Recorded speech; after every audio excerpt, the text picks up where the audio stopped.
en Mesa Central. Está con nosotros nuestro primer invitado, el ministro de Hacienda, Mario Marcel, un protagonista indudable de esta semana política. Ministro, muchísimas gracias por la gentileza de estar acá. Muchas gracias por la invitación y buenos días. Buenos días. El ministro llegó bien porque está de este lado del río, porque al otro lado del río, acá en la ciudad de Santiago, hay una maratón y hay harto problema, principalmente en la comuna de Providencia, por si acaso. Ministro, ¿tienen un desayuno más rato? Sí, empieza a las 11. Sí, ya. Yo le prometo que lo suelto relativamente luego para que pueda llegar. Pero me preguntaba, ¿cómo ha sido su convivencia? Porque está viviendo con un presidente que es mucho más joven que usted, y con un gobierno que en general es mucho más joven. ¿Y cómo ha sido este mes? Porque mañana se cumple un mes ya del gobierno. Bueno, yo diría que es un equipo bien diverso, porque no solamente hay diferencias de edades, hay diferencias de profesiones, de trayectorias políticas, profesionales, y yo creo que eso es algo muy positivo. Y eso permite, creo yo, ir renovando mucho las ideas, que es algo que necesitamos mucho en Chile. ¿También usted ha renovado ideas? Sí, por supuesto. Uno tiene que estar siempre dispuesto a ir identificando cuáles son las buenas ideas y las buenas respuestas a coyunturas difíciles como las que vamos enfrentando. Se lo pregunto de otra manera, ¿ha convencido y lo han convencido?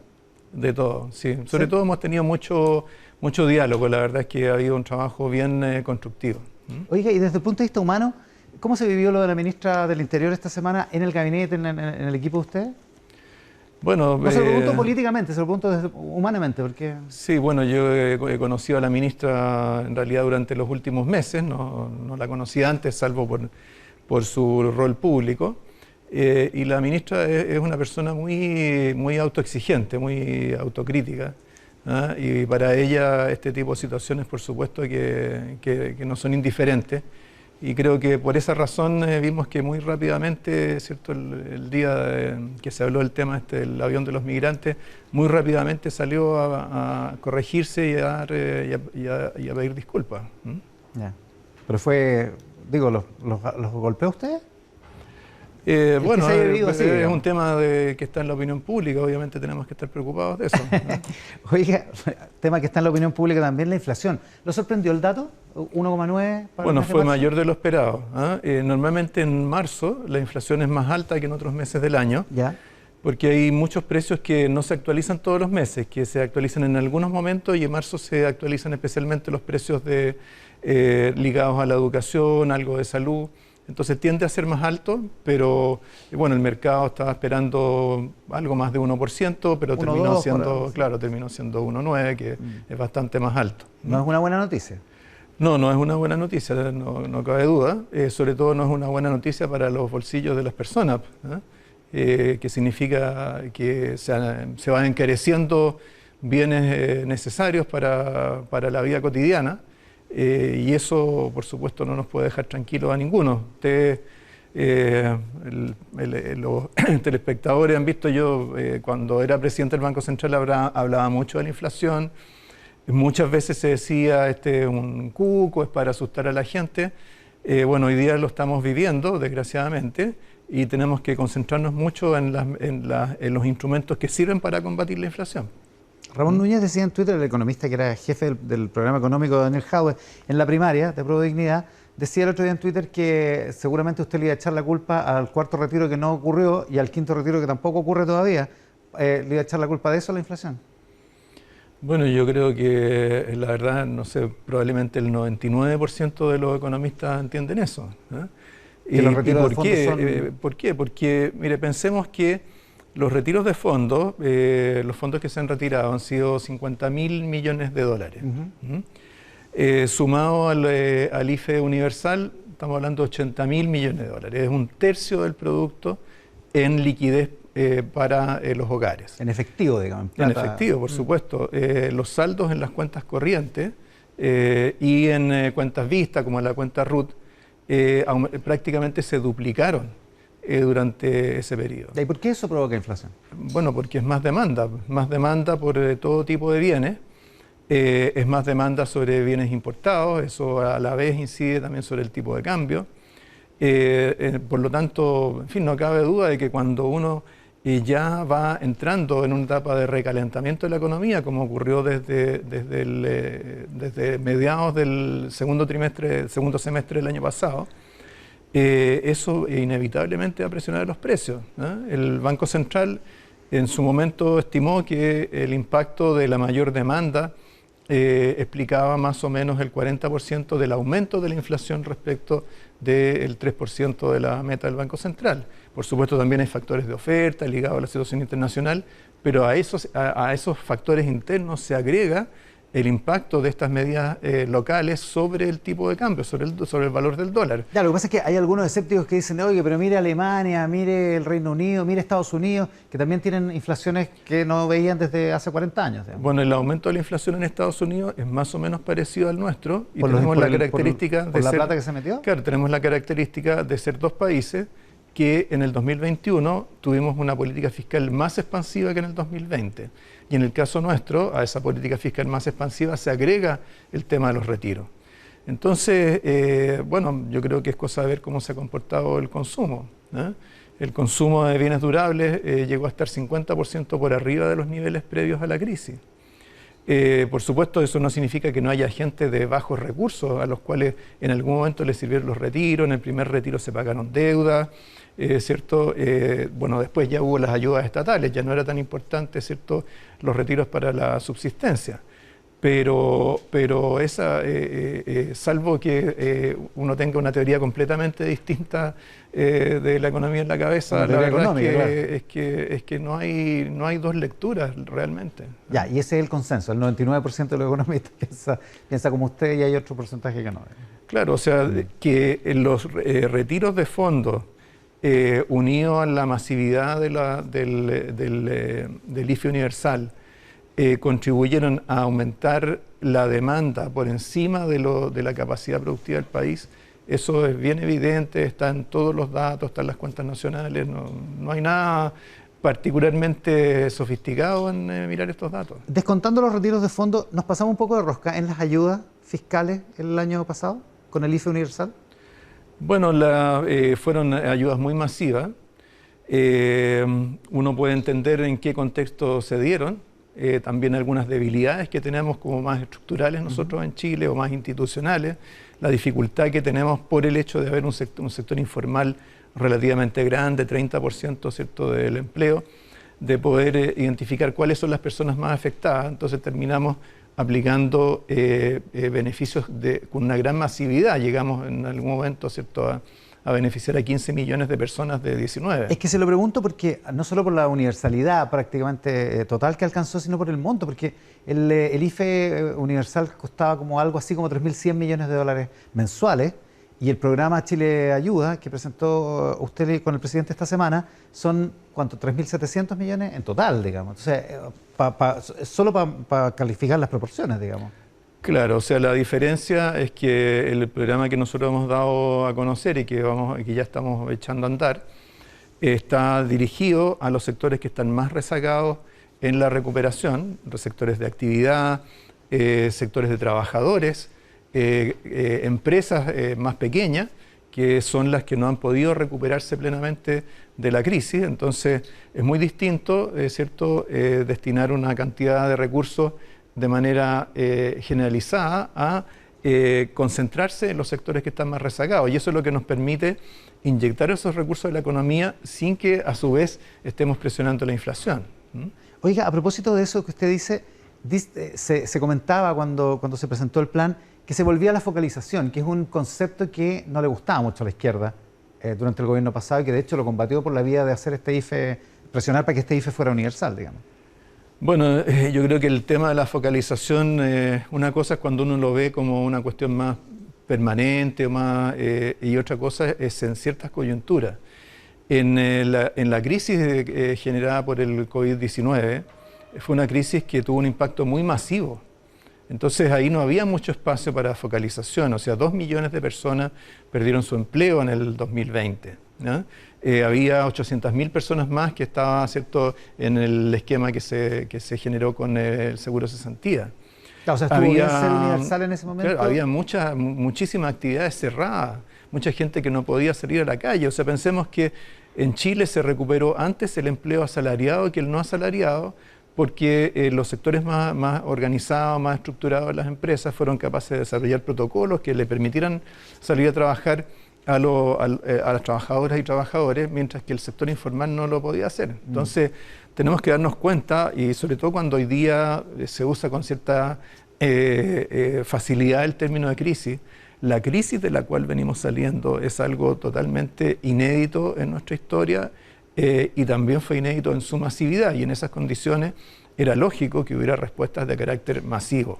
Dejemos el tema de la crisis porque quiero volver sobre eso cuando hablemos del retiro de fondos provisionales, pero sigamos en el plan Chile Ayuda, que quiere crear 500.000 empleos. Óscar Landerreche, en una entrevista en Exante, hoy dice que echa de menos en el plan, a propósito de la generación de empleo, lo que él llama, para efectos de esta entrevista, un Estado desarrollista. Dice que echa de menos que el Ministerio de Vivienda, que el Ministerio de Obras Públicas, que dice están paralizados, no tengan un rol más activo en la generación de obras públicas. Bueno, en realidad para este año no está explicitado ahí en los documentos que se entregaron para el plan Chile Apoya, pero este año tenemos previsto un aumento de la inversión pública de 32%.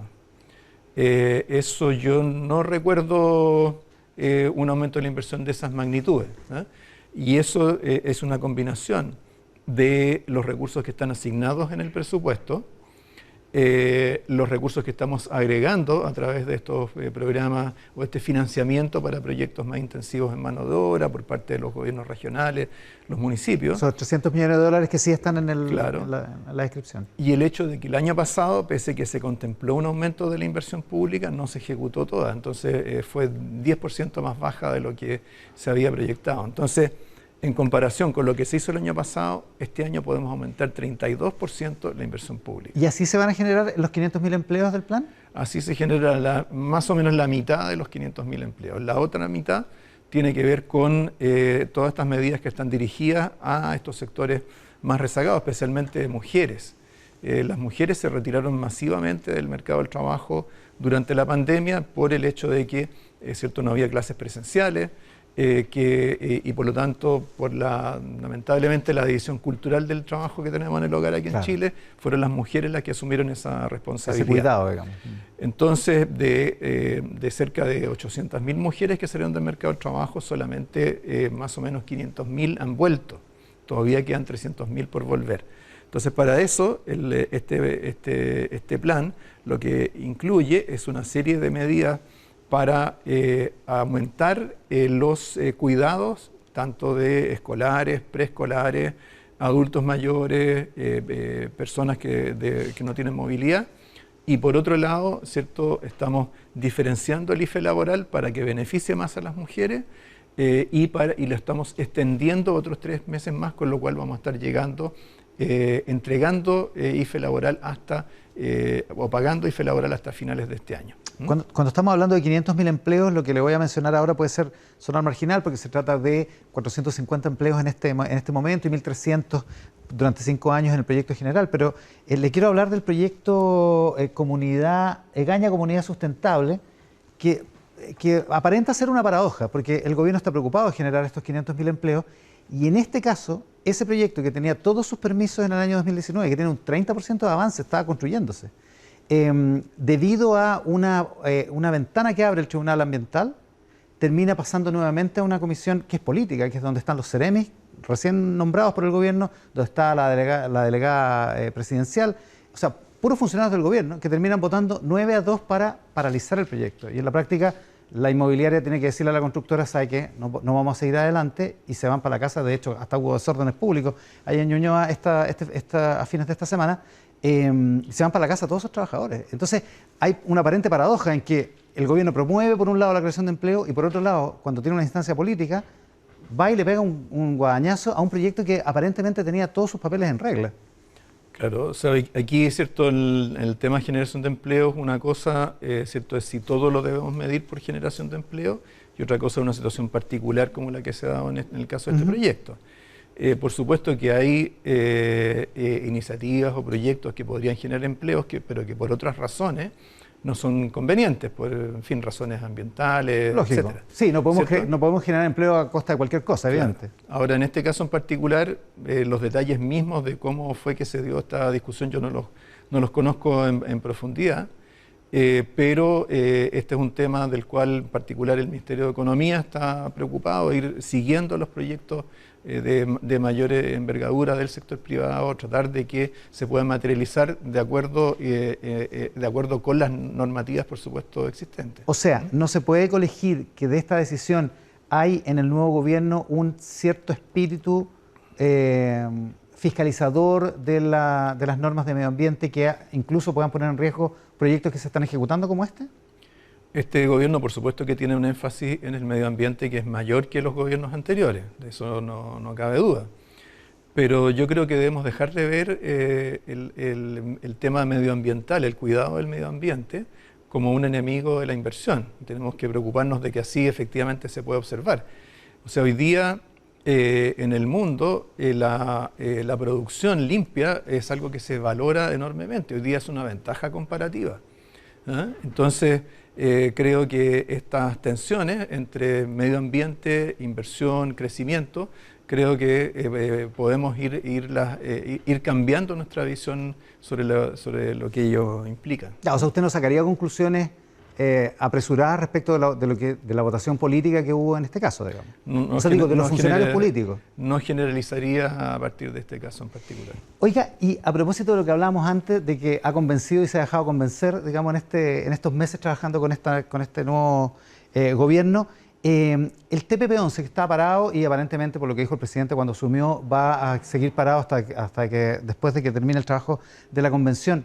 ¿No es también una herramienta que puede ayudar en la reactivación?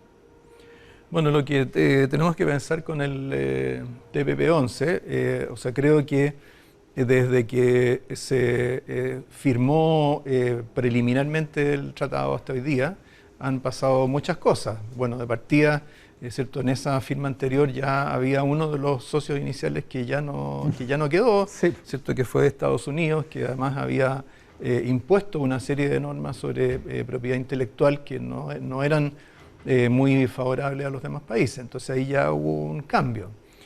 Pero yo creo que lo que tenemos que hacer es pensar en este tipo de tratados y en general en los acuerdos comerciales, en el mundo que se está generando hoy día. Hoy día ya no estamos en el mundo de la globalización generalizada, sino que estamos viendo un mundo de conflictos comerciales, de conflictos entre grandes potencias, en que esas grandes potencias tratan de alinear a otros países a su alrededor. Entonces creo que lo que tenemos que preguntarnos, no voy a dar la respuesta porque pero me parece que es importante hacerse la pregunta, es cómo una economía pequeña, abierta como la nuestra, es capaz de navegar en un mundo con ese tipo de turbulencia.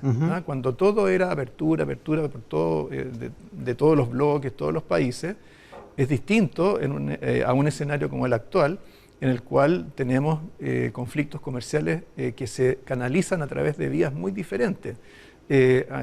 Algunas pocas cosas a través de las instancias internacionales, pero muchas otras a través de presiones, a través de intentos por agrupar, alinear a ciertos países. Entonces, yo creo que esa es una pregunta que es bien relevante para nosotros respecto del TPP-11 y respecto de muchos de los tratados, convenios y otras cosas que vamos a tener hacia adelante. O sea, digo, por lo tanto, usted ¿considera que es correcto que esa discusión se postergue, que no se vote esto en el Senado, que haya mayor reflexión? ¿Qué es lo que habría que discutir sobre eso? Yo creo que es bueno que haya una reflexión a la luz de lo que es el escenario actual en el que está la economía mundial. Oiga, hablábamos usted decía que se usa, ¿cómo dijo? Se usa muy fácilmente la palabra crisis, algo así, ¿no? Sí. Esa fue la frase. Porque muchos dicen que hay gente, yo he escuchado parlamentarios que dicen que hay gente pasando hambre, cosa que puede ser, digamos, no digo que no, para justificar que la necesidad de un nuevo retiro de fondos previsionales. ¿Qué piensa usted? Bueno, por supuesto que en Chile estamos todavía lejos de ser un país igualitario y hay situaciones extremas que viven muchas personas, de eso no cabe duda. Y este es un gobierno que tiene un propósito bien firme de generar mayor equidad en el país. Y mayor equidad significa que si tenemos un ingreso per cápita como el que tenemos, nadie debería estar pasando hambre en Chile. Ya, pero una cosa es que haya inequidad permanente, porque siempre, o sea, siempre va a haber un argumento, siempre va a haber alguien que esté en una situación de crisis o en una situación compleja económicamente. ¿O usted cree que efectivamente hay una crisis económica particular que requiere atención en particular? O sea, evidentemente hay personas que no lo están pasando bien, hay personas que tienen problemas. Y frente a ese tipo de situaciones, lo que uno tiene que preguntarse es cuál es la mejor respuesta por parte del Estado. Entonces, uno puede preguntarse, por ejemplo, ¿cierto? Si es mejor generar empleo o entregar o que la gente use sus ahorros. Yo creo, y creo que está en el sentido común de las personas en Chile, que es el empleo lo que genera ingresos permanentes a las personas, no es un subsidio o un giro de los ahorros previsionales. Si ya ha habido 3 de esos giros de ahorros previsionales, 3 de esos retiros, ¿por qué es que, ¿cierto? Seguimos viendo los mismos argumentos? Quizás será porque en realidad los retiros no llegan a las personas que están pasando hambre. Los retiros, hay muchas personas que pueden estar en una situación muy extrema, pero que no tienen fondos que retirar. Y sin embargo el retiro, ¿de dónde viene? ¿Dónde se genera el grueso del retiro? Se genera en el 20% más rico de la población. Es más de la mitad de los fondos que se retiran corresponden al 20% más rico de la población. Ahora, eso desde ya podría considerarse injusto, pero si a eso le agregamos que el retiro a su vez va a generar mayor inflación y esa mayor inflación va a afectar a las personas de menores ingresos, aquellas que están pasando hambre, a las que le va a subir más aún el pan, el aceite, la leche.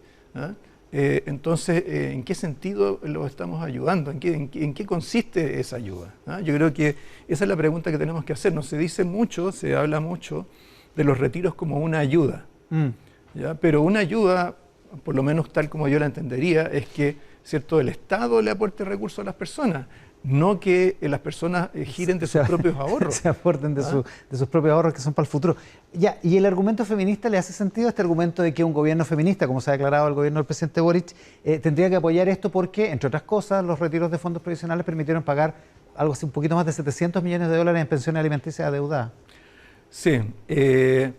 Bueno, de partida tenemos que, desde el punto de vista de hombres y mujeres, en los retiros son las mujeres las que en una mayor proporción se quedan sin fondos de pensiones. Eso es bastante claro, una relación de 1 a 2. Ya. Pero respecto de las pensiones alimenticias, yo creo que es bien interesante cómo el tema de los retiros nos ha desviado la atención de soluciones de fondo a las cosas, soluciones más permanentes. Porque usted sabe que con la reforma previsional del 2008 se permitió, ¿cierto?, que en caso de divorcio se dividieran los fondos de pensiones entre los dos cónyuges. ¿Ya? Uno podría pensar que el tema de las pensiones alimenticias puede ser una extensión, sigue más o menos la misma lógica.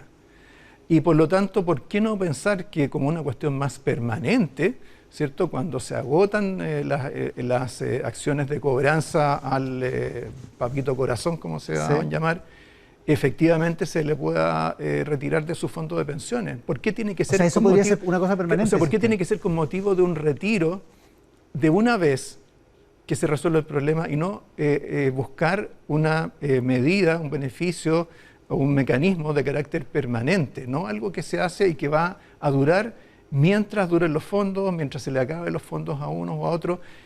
¿Por qué, cierto, estamos hablando acumulativamente de 700.000 casos, cierto, de pensiones impagas, pero sin embargo estamos aprobando retiros para 10 millones de personas?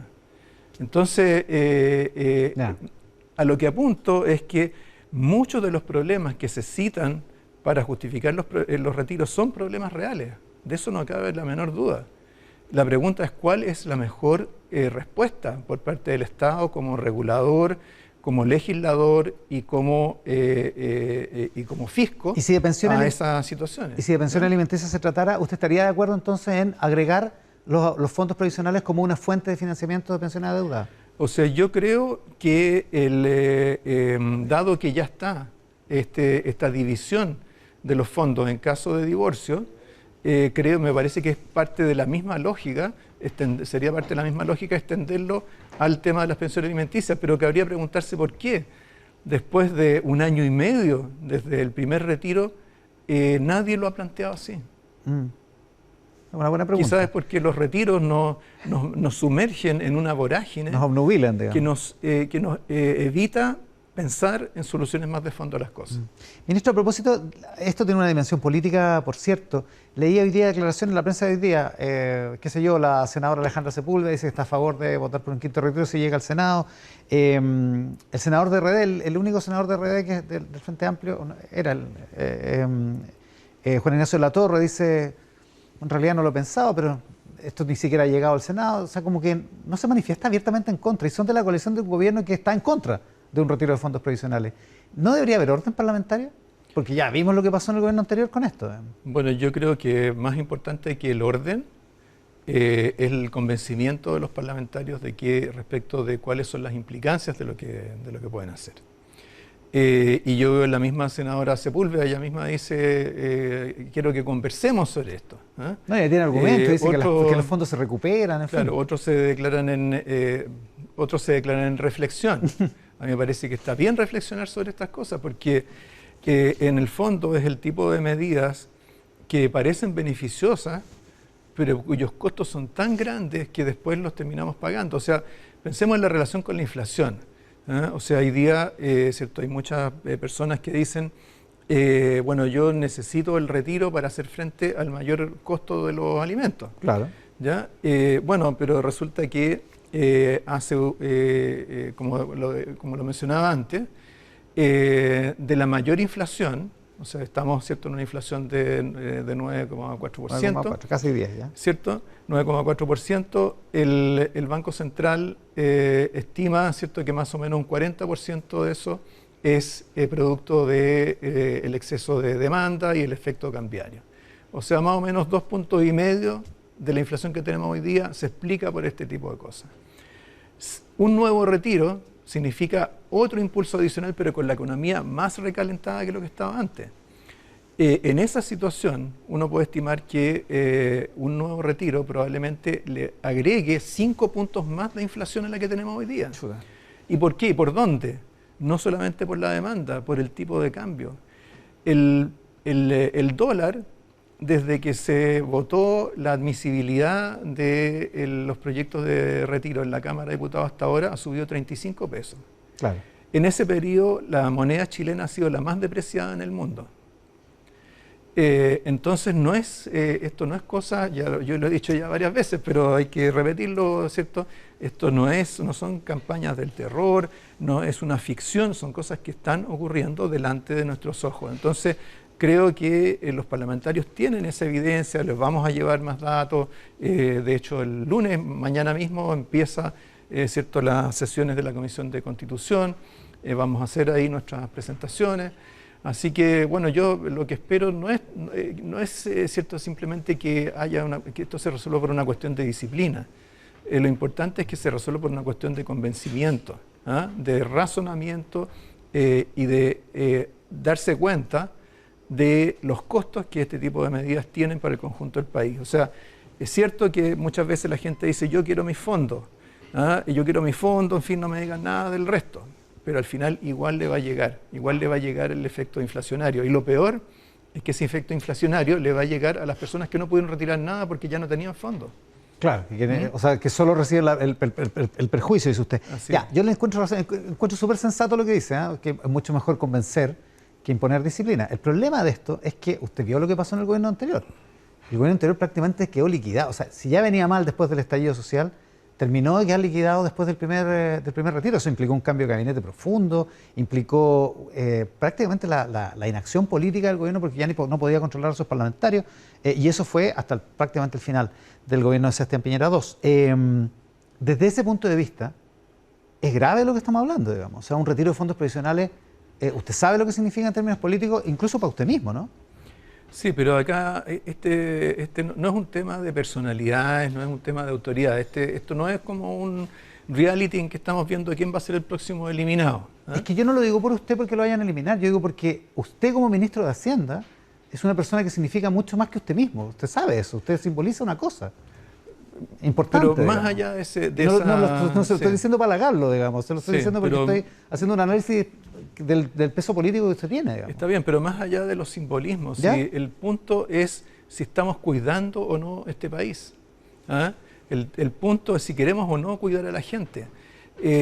Hay tantos compromisos por parte de este gobierno, hay tantas reformas sustantivas que hacer, y es tanto lo que eso depende de tener una economía estable, de tener finanzas públicas sólidas, que eso es lo que está en juego, más que las personas, que los simbolismos. ¿Ah? Entonces, yo creo que ese es el punto de fondo. Ahora, mientras tanto, nosotros estamos trabajando, sacamos este plan de recuperación inclusiva, involucramos a 13 ministerios, teníamos casi una reunión de gabinete el otro día en Maipú cuando lo presentamos. Cada uno tiene su parte, lo van a ir a difundir durante esta semana en distintos lugares, en distintas regiones del país. Así que más allá de, o sea, aquí no es solamente un tema de qué es lo que uno se opone o a qué es lo que tiene, para qué tiene objeciones, sino que también lo que está haciendo. ¿Ah? Y nosotros ya tenemos, ¿cierto?, un conjunto de medidas de corto plazo para hacerle frente a la inflación, para hacerle frente a la generación de empleo, a la debilidad de las pymes, y en eso vamos a seguir trabajando. Ministro, lo último sobre el retiro de fondos. ¿El presidente estaría dispuesto a vetarlo si es que llegara a aprobarse en el Congreso? O sea, yo creo que aquí hay que evitar, ¿cierto?, entrar en la especulación sobre qué es lo que viene después. Lo más importante es la discusión que vamos a tener ahora, durante los próximos días, con los parlamentarios y parlamentarias, ¿cierto? Y poder lograr que se entienda los riesgos a lo que estamos exponiendo al país y al propio programa del presidente Boric. Ministro, a propósito de las discusiones que estamos teniendo, en la convención, estos últimos días, no estoy seguro si fue ayer o antes de ayer, se aprobó que los libros, en comisión todavía, no ha pasado al Pleno, pero va a pasar al Pleno, que los libros, por ejemplo, no tengan IVA en Chile. La comercialización y distribución de libros, y la producción de libros no va a pagar IVA, según esa propuesta. ¿Qué le parece a usted? O sea, creo que, bueno, sabemos que ha habido miles de propuestas que han llegado a las comisiones. Hay un proceso de deliberación interna, las comisiones entregan sus propuestas luego al plenario, se votan con los requerimientos de 2/3, y en eso se va ajustando bastante las cosas que surgen. Yo creo que el tema es, digamos, el tema fundamental cuando se está redactando una constitución, es si esa constitución queremos que sea un marco normativo que rija al país durante muchos años y que va a enmarcar lo que se vaya haciendo por la vía legislativa, o si va a reemplazar esa vía legislativa. Entonces creo que a veces se confunde un poco, ¿cierto?, lo que uno quisiera que pasara en el país por la vía legislativa con lo que debe estar en una constitución. Entonces ese es un juicio que se va haciendo en este proceso. En ese camino ha habido muchas propuestas que se han ido devolviendo o simplemente se han rechazado. Pero eso es algo que, en fin, uno lo entiende porque hay una cierta ansiedad por hacer que pasen las cosas.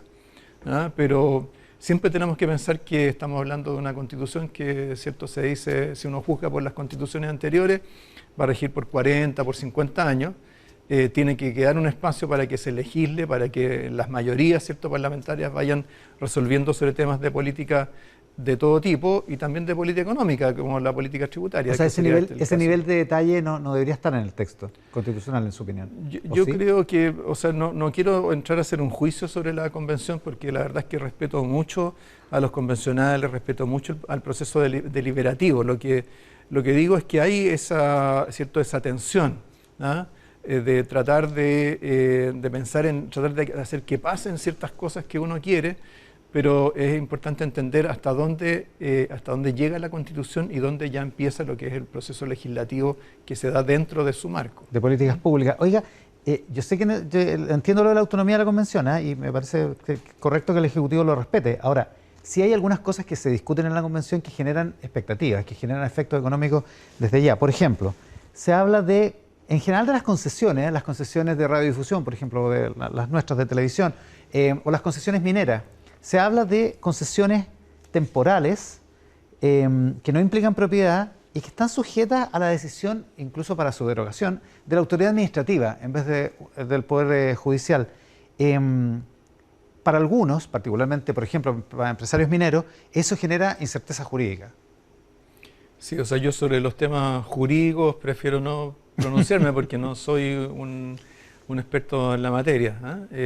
Sí, pero usted sabe lo que estamos hablando en este caso, o sea, de que si usted tiene un proyecto minero y sí, al gobierno no le gusta, se lo puede quitar por la autoridad administrativa. Eso es lo que significa, digamos. Ok, pero nuevamente tenemos que esperar acá qué es lo que en definitiva es aprobado por la convención, qué es lo que en definitiva queda en el texto de la Carta Fundamental después de las votaciones en general y en particular del plenario de la convención, luego el trabajo de la Comisión de Armonización. Todo eso ya nos va a dar un texto que yo creo que antes de que empecemos a tomar posiciones de cierto apruebo o rechazo, yo creo que lo más importante para los chilenos y las chilenas va a ser leer lo que va a salir de la convención. Claro, o sea, usted no encendería las alarmas por las expectativas que esto genera, digamos.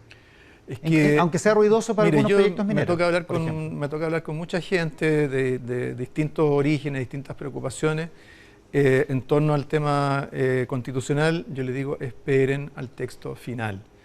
No confundir las cosas que se discuten, las ideas, las mociones, etcétera, con lo que sale en definitiva en el texto, porque por algo se diseñó un procedimiento de discusión.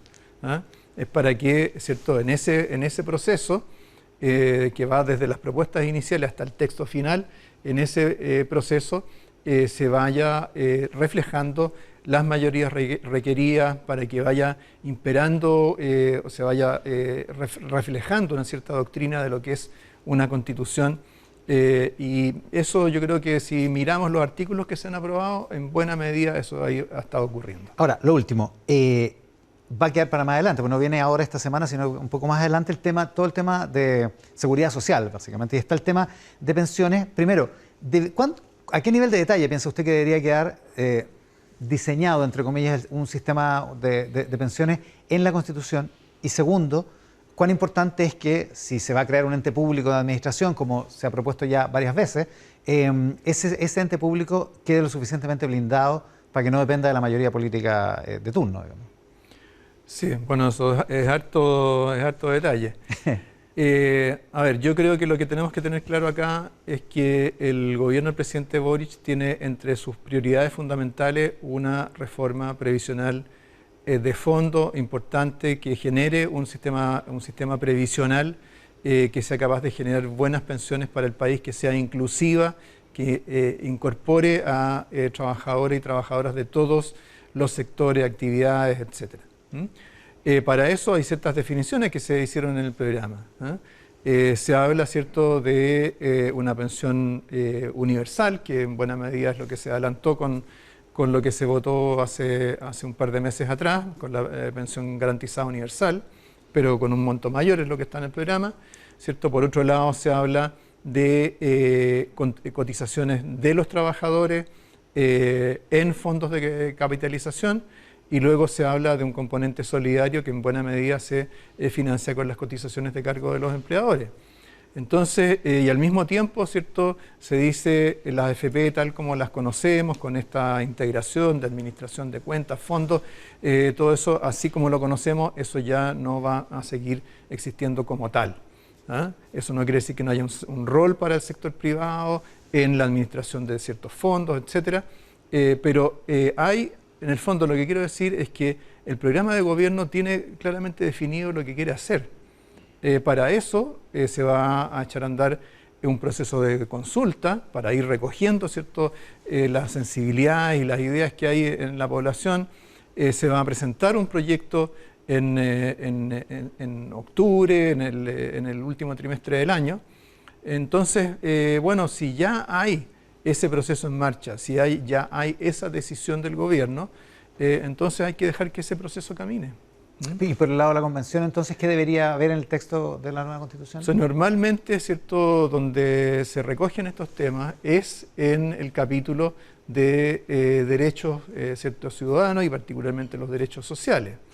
Entonces lo que debería haber es una definición de derechos que idealmente sea consistente con ¿cierto? Un sistema de pensiones de estas características, pero las características del sistema de pensiones tienen que estar definidas en la ley, fundamentalmente. Lo que hablábamos antes, una cosa es la Constitución y otra cosa es lo legislativo. Y esta semana se avanzó algo en esa dirección en la Comisión de Derecho.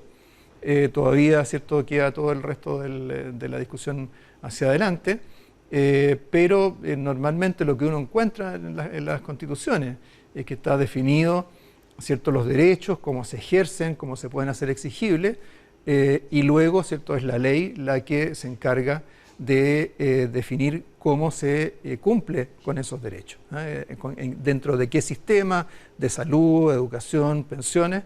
Es la ley normalmente la que regula ¿cierto? La entrega o la garantía de esos derechos. Ministro, me va a matar, pero lo atrasé para llegar al desayuno, así que... pero me voy con un justificativo porque tengo... Es más o menos evidente que está acá. Se sabe que estaba acá.